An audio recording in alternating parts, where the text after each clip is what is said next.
So the movement skill or motor skill that I will be teaching or demonstrating how I would teach one this skill is the deadlift. The deadlift is a fundamental movement skill for any beginner weightlifter.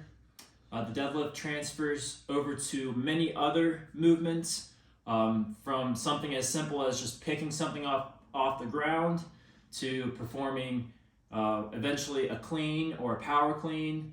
The deadlift teaches someone the proper mechanics of the saying people usually use to lift with your legs and not your back.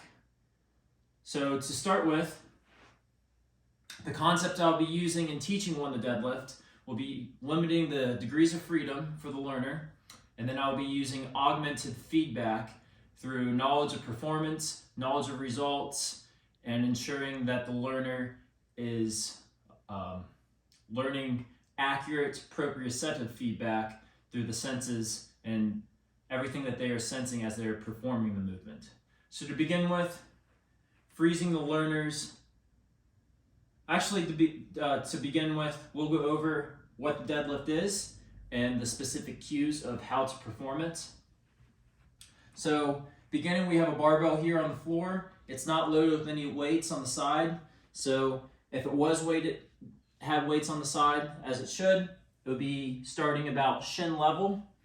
So what the learner needs to do, or what the athlete needs to do, they need to walk up to the barbell, and how it would be, if it had the weights on it, it would be right there up against the shins. The athlete needs to make sure that their feet are about hip width apart. So a good cue of that is feet right underneath their hips. They need to have their hands just outside of their hips, nice comfortable position there. And then as they grab the barbell, they need to ensure that they're using a full overhand grip on the barbell. That way, when they're performing this movement at heavy weight, they're able to hold on to the bar. When the learner sets up for this movement, they need to make sure that their shoulders are in front of the bar, that they have a maintained curve in their lumbar spine, so a neutral spine. And I just adjusted to have a better angle for viewers. And then, as I said, shoulders are slightly over the bar. And then as the person performs the movement, their hips and shoulders, so their upper body and their hips, should be rising at the same rate. That way, when the person finishes the movement, everything is coming together for full extension at the end of the movement. And that's the goal of this movement, is to perform it with full extension at your knees and hips, with your shoulders behind the bar. Now, once the person finishes the movement, whether they drop the bar or bring it down themselves is their decision. That point of the movement does not matter as much. Another key feature that I did not talk about is the bar path. So we don't want the bar to moving horizontally at all. We want that bar path to be only vertical. So how that is the bar starts mid-foot and it rolls. Basically, the bar stays in contact, or as close to contact as close as possible to keeping contact with the person's body. The reason for this is that's the most efficient way for the bar to move, which when one's performing a maximal lift of this movement, it will allow them to lift the most amount of weight. So starting with limiting one's degrees of freedom. So a cue for this will be having a person stand against the wall. So when I'm limiting their degrees of freedom, I'm limiting every joint in their body except for their hips. A way to do that will be allowing them to bend at their hips, and the goal is for them to touch their hips to the wall without bending any other part of their body. So as I said, keeping a neutral spine, and all the person will be doing is bending over and touching their buttocks to the wall. That will be a cue if they're keeping their body upright and they're only bending, keeping their knees extended, touching their butt to the wall. Once they're able to show efficiency or show proper movement doing that, we'll have them step out from the wall a little bit more and they'll bend over, touching the wall. So this right here is the hip hinge. The hip hinge is a very important movement of teaching one how to lift with their legs and not with their back. Once a person's able to perform that, they're able to introduce flexion to the knees, so we're introducing another joint. As we're introducing flexion to the knees, they have to allow for dorsiflexion in their ankles. So as a person's performing a hip hinge here, we're still limiting degrees of freedom slightly by only having a few movements that they're able to do. So they're keeping their body upright, they're bending a little bit at their knees, so soft knees. That's how I like to describe it to others, and letting their ankles bend slightly. And in this, it's described, some people call this exercise a good morning, to where their upper body is staying as straight as possible and they're bending over. So this motion right here is exactly the motion that one should be completing with the deadlift. So as a learner moves into, once they become proficient in that, we're able to move over to the barbell and start using the barbell to complete the movement. So I'll have the learner just start by practicing the movement. How I'll implement the concepts of augmented feedback is allowing the learner to perform the movement, and as they perform it, I'll provide them with knowledge of performance and provide them feedback in the movements they're doing correct and movements they're doing incorrectly. So I'm going to demonstrate some possible incorrect movements that the learner may display as they're in the cognitive stage of learning. So the first one being, so the bar starting right there at their mid-shin, and this is what the improper movement would be. I'll demonstrate that one more time. So in that knowledge performance I would provide the learner is that they are lifting their hips before they're lifting their hips before they're lifting their upper body. So a key thing here is we want to make sure that we're lifting our hips and our upper body at the same time. I'll demonstrate one more improper movement that I can provide them knowledge of results or knowledge of performance on. I'd be starting here. And again.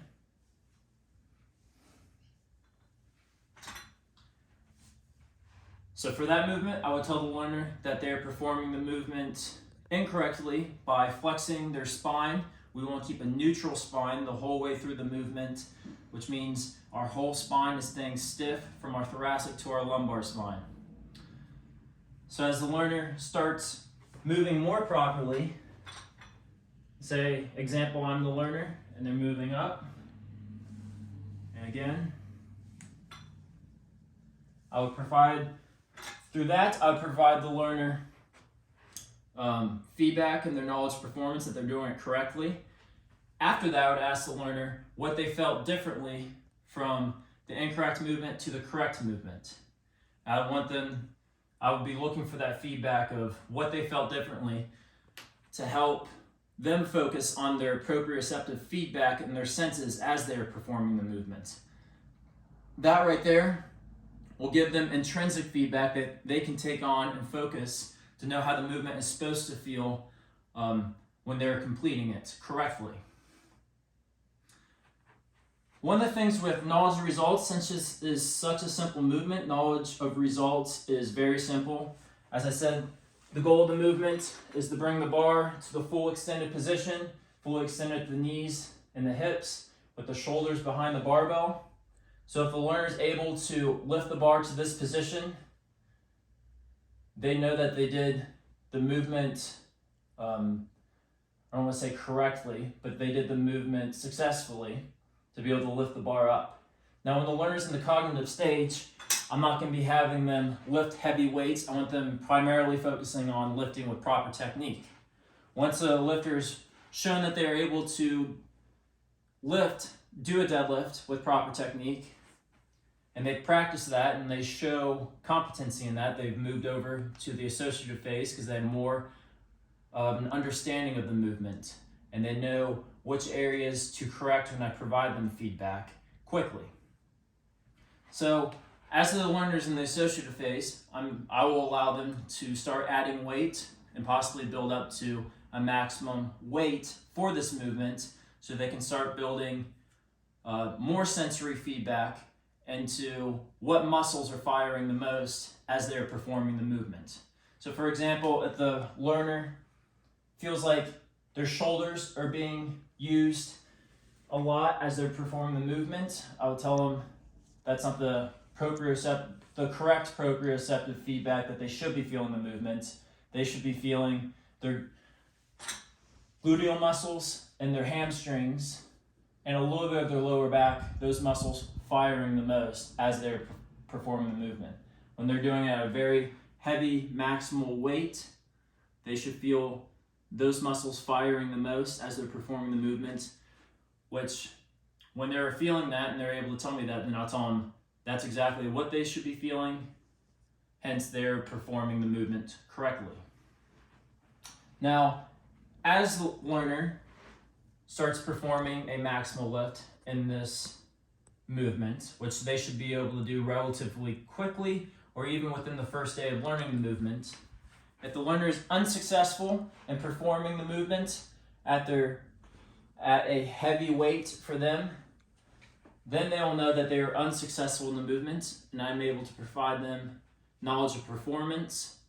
They will know their knowledge results in being unsuccessful, but the knowledge of performance will provide them key feedback and to the things that they could work on and try again at that heavy lift. So an example of that would be, say the learner starts with the bar more in front of their body and they're lifting it up with the bar moving out and then in. So there was horizontal movement in the bar path, which was inefficient, causing muscles that don't need to be firing as hard, or they're causing, I guess, inefficient movement that causes them not to be able to perform the lift successfully.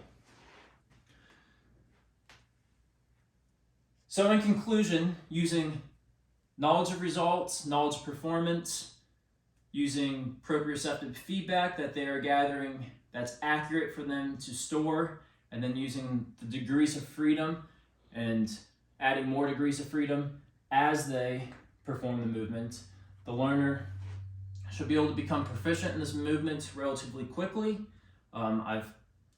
And that's how I would teach the movement of a deadlift.